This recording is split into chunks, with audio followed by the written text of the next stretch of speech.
Most of us have been taught for a long, long time to agree with our customers. Always agree with your customers.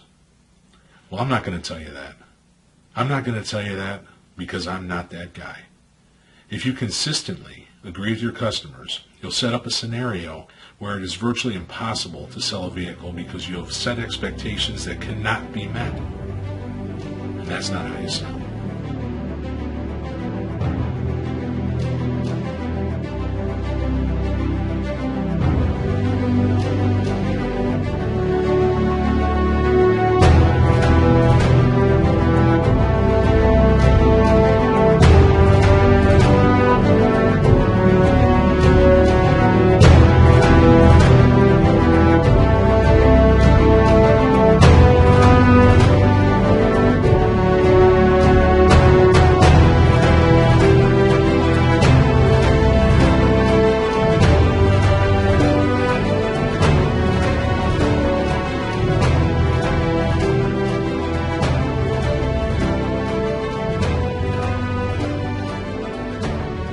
The essence of the technique is the counter.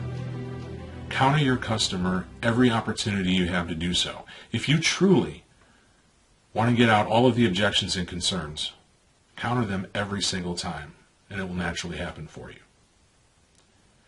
Initially, the counter was developed to avoid saying the word no, because as much as you might disagree with your customer, telling them no over and over again does not lead to a high percentage closing opportunity. So we had to come up with something different.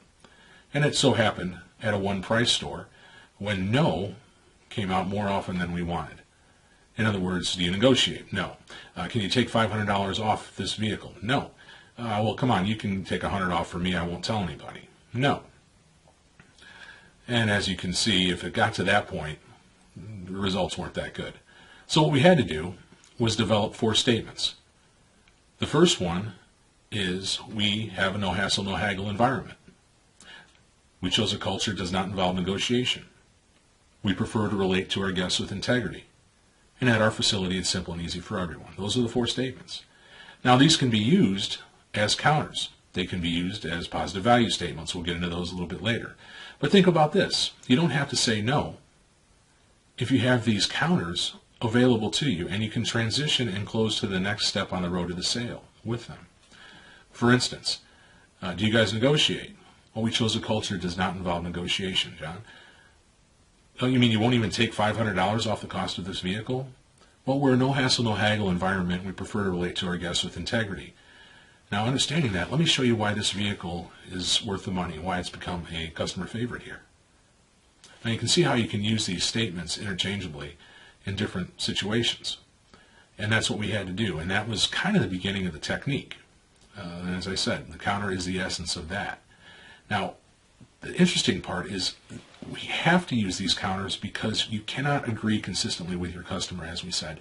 There is so much misinformation out there on the internet, what have you. You can't allow them to move along the course of the sale believing these things. You have to counter them at some point and try to set them straight or set them on the right path and give them justification as to why this is so. And we'll teach you how to do that skillfully and be able to pull back and retreat from these things. That's in a longer version of the technique that you'll be seeing in this program. Now, this is so important, and the technique is so important. I'll use this as an example. We had a situation where I was at a store, and this is not true of all number 1, number 2, number 3 sales consultants, and depending on the size of the store, I suppose it can vary.